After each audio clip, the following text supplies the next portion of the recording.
She woke to a sky painted in violent streaks of violet and molten gold, alien suns slicing across a horizon she did not recognize. The ground beneath her was rough, metallic, and uneven, vibrating faintly under her touch, as if the planet itself was alive. Her arms ached where restraints had dug into her skin, and her chest heaved with panic. Each inhale tasted of the acrid dust that filled the air, each exhale trembling with fear. The cage that enclosed her was unlike anything she had seen before, bars that shimmered with an energy she could feel against her fingertips, pulsing faintly like the heartbeat of some slumbering giant. She pressed her cheek against the cold metal, and the faint hum of alien machinery echoed in her ears. This was not merely imprisonment. It was an environment designed to suppress, to intimidate, to remind her she was a visitor in a world that had claimed dominion over her. Her mind raced as the seconds stretched into minutes, the minutes into hours. Every instinct screamed escape, but every fiber of her body ached from the long voyage, from whatever cosmic mechanism had delivered her to this forsaken place. In her people's tongue, soft, fluid, melodic, she whispered a single desperate word: freedom. The sound seemed small, almost laughable against the enormity of her surroundings, but it was all she had. She remembered the first flash of her abduction, a vortex of light tearing across her home world, a sudden surge of vertigo, and then black. The faces of the beings who had taken her had been obscured by masks of reflective metal, their voices a series of tones that resonated directly within her skull. They had taken her not with violence alone, but with precision, stripping her of context, familiarity, and hope. Now, in the silence of her cage, the isolation pressed upon her, heavy as the metallic floor beneath her knees. Then she heard it, a faint clatter, the echo of footsteps across the metallic corridor. She raised her head, ears twitching to every vibration, every whisper of motion.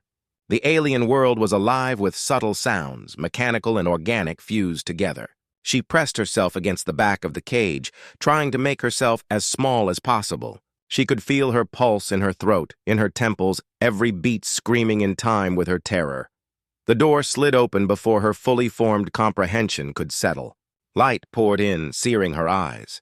A figure stepped into the frame, tall and fluid in movement, with limbs elongated beyond anything natural on her home world. Its skin shimmered with the colors of the shifting sky outside, rippling with hues that seemed to resonate with the energy of the cage itself. It paused, observing, as if weighing her against some unseen measure. I want to go home, she managed, voice quivering, words barely forming under the weight of exhaustion and fear.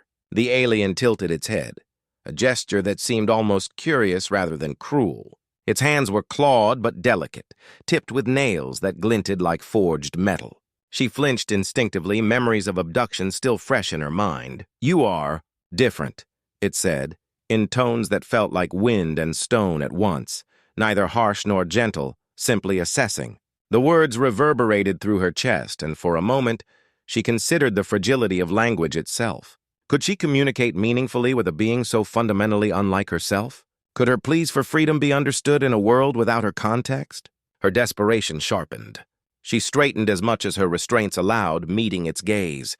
"Please, I did not come here willingly," she said, voice gaining strength from the raw honesty of her statement. "I want to go back. I want to live. I don't understand why you brought me here." The alien's eyes, or what she interpreted as eyes, glimmered, reflecting the alien sky in fragmented shards. There was a pause, a deep intake of energy that seemed almost audible, and then it moved closer, deliberately, circling the cage like a predator, and philosopher rolled into one. She stiffened, heart hammering, bracing herself for whatever verdict this being would render. "You fear?" it said simply, almost as a statement of fact rather than observation. Its words were not condescending, merely recognizing the truth of her state. "You are fragile in your body, but not in your spirit." The alien's gaze pierced through the cage, and she felt the weight of that observation. She did not deny it. She had survived storms, cold voids of space, and now, faced with this impossible presence, she understood that her resilience was all she had left, for hours, or perhaps moments, Time seemed meaningless. She spoke to the alien not in complex ideas, but in pure expression. She pleaded for freedom. She described her home. She shared fragments of her culture, her kin, the life she had been torn from. And she realized something subtle yet profound. The alien was listening. Not mechanically, not passively, but actively, absorbing not only her words, but the cadence, the desperation, the raw energy of her spirit. Eventually, it withdrew slightly, stepping back, and the cage emitted a faint sound, almost musical, that resonated deep within her bones.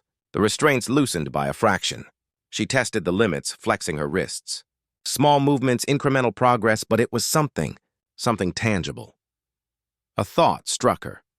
This being might not be her enemy in the traditional sense. Perhaps it was bound by laws, rules, or instincts she could not yet comprehend. Perhaps negotiation, understanding, was a weapon she had not yet deployed. Her fear was still present, sharp and insistent, but it was joined now by a glimmer of strategy. "Please," she said again, softer this time, measured, deliberate. "I will not fight if you let me go. I will cooperate, but I ask only for my freedom. I ask for life." She met the alien's gaze fully without flinching, holding the fragile bridge between fear and trust. The alien tilted its head again, and for a moment, the world outside the cage seemed to pulse in synchrony with the quiet energy of its form. Light shimmered along the floor, patterns unfolding like some alien language, and she felt herself understanding something at a level beyond words. This was an entity of logic and curiosity, and while it was not human, it was capable of comprehending desire, intent, and perhaps mercy. It raised one clawed hand slowly, hovering in the air, not touching her, not menacing, but deliberate. And she understood that whatever would happen next depended not on brute strength, but on the unspoken understanding between captor and captive. The fragile negotiation of survival and empathy, in a world she could barely conceptualize. And so, as the alien studied her, and she steadied her breathing to match some rhythm she could not yet name, the first real possibility of freedom entered her mind. Perhaps she would not escape by force. Perhaps she would survive by reason, by spirit, by showing the alien that life, her life, was worth understanding, worth preserving, worth respecting. She sat back on her heels, breathing steady, chest rising and falling like the pulse of the planet itself, waiting for the next movement, the next choice, the next step in this impossible alien world. And in that suspended moment, she realized something fundamental. The universe was larger than fear, and in recognizing that, she found the faintest ember of hope, small but unextinguishable. The first night on the alien world was quiet, but not peaceful. The twin moons cast elongated shadows across the metallic floor, and the faint hum of distant machinery threaded through the air like a living pulse. She pressed her palms against the cage once more, feeling the vibrations beneath her fingertips. Each pulse resonated with the rhythm of her own heartbeat, and she realized that this was more than a prison. It was a system, and every system had a pattern. When the alien returned, it did not approach with the same imposing gait as before. Instead, it lingered at the edge of her vision, observing from a distance. She held her breath, waiting for some signal of intent. Then, slowly, deliberately, she mimicked the rhythm she had felt from the floor, tapping her palms in a sequence she hoped the creature might perceive. It paused, cocking its head, and the light along its skin shimmered slightly, as if acknowledging her action. A spark of hope ignited within her chest. Communication was possible. Perhaps not in words, but in shared understanding of patterns, gestures, and intent. She continued, tapping, breathing, moving in ways that mirrored the energy of the room. Gradually, she noticed the alien adjusting its stance, its attention clearly drawn to her. She allowed herself a brief exhale, tiny yet significant. Days passed in this rhythm. Each cycle brought new subtle discoveries.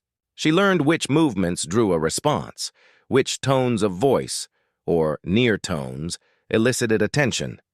In turn, the alien began mimicking her patterns, a strange dance of mirrored behavior that built a fragile bridge of trust. Fear was still present, sharp and insistent, but it was accompanied now by curiosity, not just hers, but theirs.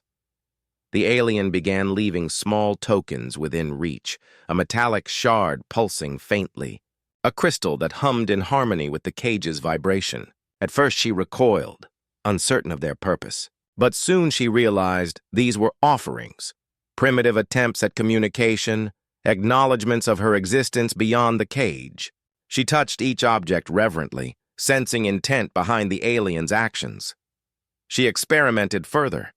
When she spoke, she modulated her tone, pitching it to resonate with the ambient hum of the environment. Occasionally, the alien reacted, tilting its head, or the bars of the cage glowing faintly in response. Slowly, a new language was forming, not one of words, but of presence, vibration, and deliberate pattern. She felt exhilaration mixed with terror. If she could perfect this, if she could understand this entity fully, she might find a way to secure her freedom. Yet even in these small victories, danger lingered. She had seen other cages, shadows of other beings, faint shapes moving behind walls of metal and light. The alien species clearly had a system of containment, and though it responded to her, she was still at the mercy of forces she did not comprehend. Every success in communication had to be measured against the unknown variables of the environment. One wrong gesture could trigger a defense she could not survive. One evening, as the violet sky deepened into indigo, she noticed a faint anomaly in the cage, a seam she had not observed before. It was slight, almost imperceptible, a gap in the pulsing energy along the bars. She studied it, her mind racing, considering possibilities. Could this be a weakness, a potential escape route, or merely an optical illusion, a cruel trick of light? She dared not act yet. Instead, she catalogued it, memorizing every angle, every shimmer, every vibration that might indicate the bar's limits. The alien watched her discovery, and for a moment she felt a spark of recognition. As though it understood the significance of her observation, it stepped back slightly, allowing more space between them, giving her the first true hint of agency she had felt since arriving. The subtle shift in their dynamic thrilled her, but she knew the path to freedom would require far more than observation. She had to think strategically, act patiently, and maintain the fragile rapport they were building. Over time, she began to experiment with mimicry of its movements. She noticed how it tilted its elongated limbs, how the glow of its skin pulsed in rhythm with its subtle gestures. She began mirroring these, trying to speak in the silent language she was beginning to understand. Sometimes the alien responded with a slight ripple of light. Sometimes it paused and considered her presence, still unreadable in intention. But each reaction, no matter how subtle, was progress. Sleep became a new battleground. The vibrations of the planet made it difficult. Yet she trained herself to rest in short bursts, remaining hyper-aware of every shift in sound and motion. Dreams invaded her sleep.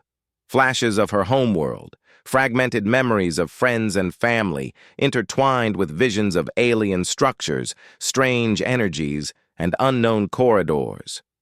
She awoke with fragments of insight, noticing patterns she had not consciously observed during waking hours. Her understanding of time blurred. Days and nights, suns rising and setting, had little impact on the alien's schedule. Yet she adapted, learning to move in rhythm with the planet's energy rather than human constructs of time. She discovered patience as a weapon. Desperation became counterproductive.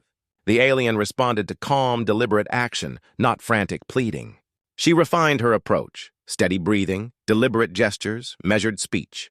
Every move was calculated. Every pulse synchronized with the ambient energy. Then came the first breakthrough. A faint click, a slight shimmer along the cage, and she realized the alien had responded deliberately to her mimicry, altering the barrier's energy output. It was a controlled loosening of restraint, not escape yet, but acknowledgement. Her pulse raced, hope surging for the first time in endless cycles of fear and uncertainty. She spoke softly, almost reverently.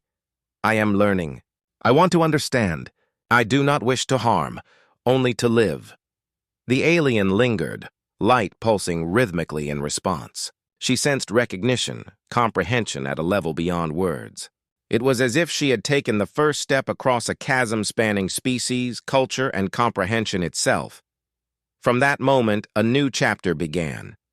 The alien no longer stood as a mere captor. It became a participant in a silent negotiation, a partner in an evolving relationship where communication, understanding, and trust became the key to survival. She understood instinctively that freedom was not simply an act of force. It was a symphony of observation, patience, empathy, and courage. And as the twin moons cast their shifting shadows across the metallic floor, she felt the first ember of true hope. It burned faint, fragile, yet undeniably alive, the hope that one day she could step beyond the cage, not as a captive, but as a being recognized, respected, and ultimately free. Morning, or whatever passed for morning on this alien world, arrived with a vibration low and deep, coursing through the floor, the walls, the very air itself. She awoke, senses alert, muscles coiled and ready, her mind already mapping possibilities. The cage was no longer simply a prison. It was a puzzle, a mechanism, a dialogue in metal and energy. Each bar, each seam, each pulsing shimmer became a note in a silent symphony that she was beginning to understand. The alien appeared as it always did, yet its presence now felt less threatening and more deliberate, measured. She mirrored its posture, moving slowly, carefully, testing the pattern of its response. Each movement, each breath was a statement. I observe. I adapt. I respect. And in the pause that followed, she saw the faintest flicker of acknowledgement in the light of its skin. Not favor, not kindness, but recognition. She began experimenting with subtle motions, small tests, to gauge the boundaries of restraint and response. A finger tracing the shimmer along the bars, a shift of weight, a tilt of the head. Sometimes the alien responded instantly, rippling energy along the cage. Sometimes it did nothing. But even in inaction, she learned, observation became as powerful a tool as action. Her exploration was not limited to the cage alone. Using the alien's movements as guide, she began mapping the floor's vibrations, the patterns of light that flickered from the walls, the hum of energy that flowed in cycles like invisible rivers. Slowly, she understood the rhythm of this world, when machinery pulsed, when energy surged, when the alien moved with precision. Each piece of knowledge was a step toward mastery, and each step increased the ember of possibility within her. She discovered subtle anomalies in the cage's design, a small gap here, a shimmer of loosened energy there. At first, these were curiosities. Then she realized their significance. Opportunity. But opportunity required patience, timing, and above all, trust. She could not act recklessly. The alien's awareness was keen, and any misstep could trigger a response she might not survive. The next breakthrough came from observation alone. While the alien moved about the room, its light pulsing in deliberate patterns, she noticed an external doorway, beyond the visible walls faintly outlined in energy. A potential escape route, but it was guarded by mechanisms she could not yet comprehend. Her heart raced with excitement and fear. This was the threshold, the edge of possibility. And yet she could not rush. First she had to understand. First she had to negotiate not with words, but with intent. She began testing her trust with gestures that were small yet deliberate. She mirrored the alien's hand motions, matching its rhythm. She mimicked its pauses, its tilts, its subtle shifts in posture. Slowly, imperceptibly, the alien adjusted its behavior in response, allowing her closer to the energy seams, closer to the potential exit. Each adjustment was a victory, though invisible to any outside observer. It was a battle fought in silence, in presence, in recognition. Fear remained constant, a shadow at the edges of every movement. Yet alongside fear grew clarity, clarity of thought, of perception, of strategy. She learned to anticipate patterns, to read energy flows, to synchronize her actions with the alien's rhythms. Each day became a lesson in subtlety, restraint, and psychological negotiation. She discovered that survival on this world was not about brute force, but about understanding the intelligence around her and adapting with precision. Then came the first test of initiative. During one cycle of the alien's observation, she noticed the cage bars pulsing slightly slower, the hum of energy dipping, and the shadow of the doorway becoming clearer. She reached out, not to escape, but to touch the bar at the seam, feeling the energy shift beneath her fingers. The alien paused, watching. Her pulse raced, but she did not flinch. She held her ground, breathing steady, signaling, not with words but with calm intent, that she meant no harm. The alien's response was subtle, almost imperceptible to the untrained eye. A ripple of light ran along the bars, the hum of energy adjusted, and a small section of the cage shimmered differently. It was not an opening, not yet, but it was permission. Permission to act, to explore, to engage in a dialogue of movement and observation that might one day lead to freedom. She spent hours, days perhaps, repeating this dance of testing and response, each iteration sharpening her perception. Every ripple in the cage, every flicker of the alien's skin, every vibration in the floor became data, forming a mental map of control and possibility. She learned to anticipate its attention, to move in sync with its awareness, and to exploit micro-moments of allowance. One evening, she dared a small step toward the exit, just a foot beyond the space she had previously occupied. The alien did not move to prevent it. Instead, it observed, as if measuring her intent and the sincerity behind it. She inhaled sharply, heart pounding, and took another step, then another, careful, deliberate, precise. Each step was a negotiation in silence, each movement a statement of trust and capability. As she reached the threshold of the doorway, she paused. Light from the external chamber cast long, fractured patterns across the floor, illuminating the alien in stark, alien hues. She realized that freedom was not a single act, but a series of steps, some visible, some invisible, each requiring precision, observation, and the understanding she had spent countless cycles cultivating. And then she smiled, faint and cautious, because for the first time, she understood the truth. The alien was no longer just a captor. It had become a participant in her liberation, a co-author in the silent narrative of her survival. Trust and understanding had formed a bridge between species, between worlds, between captivity and the possibility of escape. Her journey was far from over, but the first true step had been taken. And in the glow of the alien chamber, surrounded by humming energy, vibrating floors, and the endless alien horizon beyond, she realized that survival, and ultimately freedom, was within reach, forged not through violence but through patience, empathy, and cunning. The world outside the cage awaited, and she was ready to meet it. The threshold shimmered beneath her fingertips, and she inhaled the alien air in a lungful of electric anticipation.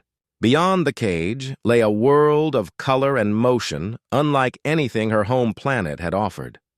Jagged spires of crystalline rock jutted into the sky, rivers of liquid light wove between them, and the horizon pulsed with energy that seemed almost alive. Every step felt precarious, a negotiation with gravity, energy, and the alien intelligence she had been learning to understand.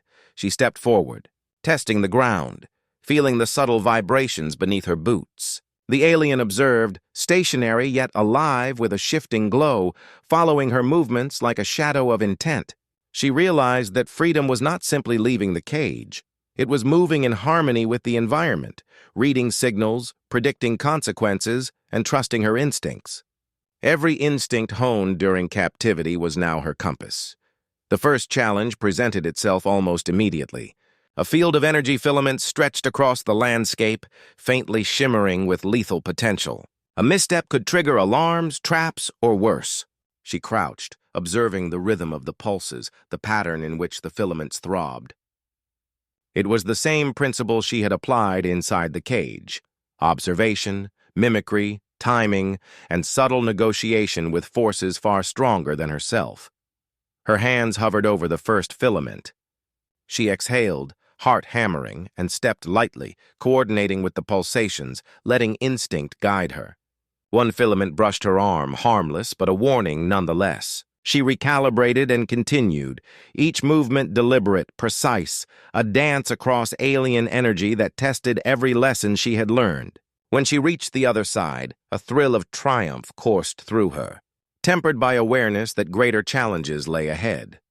The alien followed, maintaining distance, its body language unreadable yet not threatening. She realized then that its role was more complex than captor or guide. It was a monitor, a tester, a participant in a trial of endurance, intellect, and resilience. Its presence was both a constraint and a compass, directing her without words, shaping her path through this alien terrain. Next came the predators, or what she assumed were predators, creatures born of energy and matter intertwined, their forms shifting constantly, shimmering with a predatory intelligence that mirrored her own. They moved silently, stalking the light, sensing her through vibrations and resonance. She froze, recalling every subtle lesson from the cage. Remain calm, observe patterns, exploit hesitation, and act with precision. A predator lunged. She leapt sideways in perfect synchrony with the energy pulse she had been tracking. It passed through the space she had vacated, colliding harmlessly with the barrier of shimmering force she had learned to anticipate. Her chest heaved, adrenaline mingling with exhilaration. She moved again, each step a testament to the survival instincts she had sharpened in captivity. Fear was no longer paralyzing. It was a guide, a tool, a signal to refine her decisions. Hours, or perhaps cycles later, she reached a plateau overlooking a valley of crystalline towers and rivers of light. Here, she paused, allowing herself the first true moment of reflection. The alien lingered at the edge of the plateau, not intervening, but its glowing skin pulsed gently, as if acknowledging her progress. She realized the journey was no longer about simply escaping. It was about mastering this world, understanding its rules, and claiming agency over her own fate. From the valley below came sounds of machinery and energy, faint but distinct. Other captives, other explorers, perhaps even other tests. Her path was clear: move carefully, observe deeply, and apply everything she had learned. She felt the rhythm of the land in her bones, the pulse of the alien energy beneath her feet, and the subtle acknowledgement of the entity that had once imprisoned her. She descended into the valley, each step measured, each breath synchronized with the energy flows. The predators circled at a distance, the alien's presence a silent overseer, and the terrain itself demanded ingenuity. She leapt across streams of liquid light, ducked beneath crystalline spires, and slid along reflective surfaces that tested balance and perception. Every maneuver was a synthesis of observation, instinct, and courage. At last, she reached the edge of the valley where the landscape opened into a vast expanse of sky and distant mountains, glowing faintly under the alien suns. She paused, chest heaving, eyes sweeping the horizon. Freedom was no longer a concept. It was tangible, within reach, a promise realized through patience, intelligence, and resilience. She extended her hands to the horizon, feeling the energy of the alien world in full resonance. The alien approached one final time, its glow softening, almost reverent. She realized that it had been testing her not to harm, not to dominate, but to ensure that she understood herself, her instincts, her capacity to adapt. The entity bowed slightly, a gesture of recognition, perhaps even respect. She met its gaze, gratitude and acknowledgement flowing between them in silence. And then she stepped forward into the open expanse. No barriers, no restraints, only the alien world and her own agency. She ran, feeling the pulse of the ground beneath her, the wind, or whatever passed for wind here, on her face, and the weight of possibility lifting with each stride. Behind her, the alien receded, a sentinel of lessons learned, a witness to survival and emergence. Finally, she paused atop a high ridge, looking back at the labyrinth she had navigated. The cage, the tests, the predators, all were behind her. She inhaled deeply, tasting freedom for the first time, a raw, electric, ineffable sensation that filled her with both triumph and humility. The alien world stretched infinitely before her, full of danger, wonder, and opportunity. And she understood fully that liberation was not simply the absence of chains, it was the mastery of self, the understanding of environment, and the courage to step forward when every instinct screamed hesitation. Her journey had begun with desperation, fear, and isolation. It had led through observation, negotiation, and trust. It had forged resilience, patience, and courage. And now, under the alien suns, on the crystalline plains of a world she once thought impossible, she was truly free. Freedom was not granted, it was earned. And she had earned it.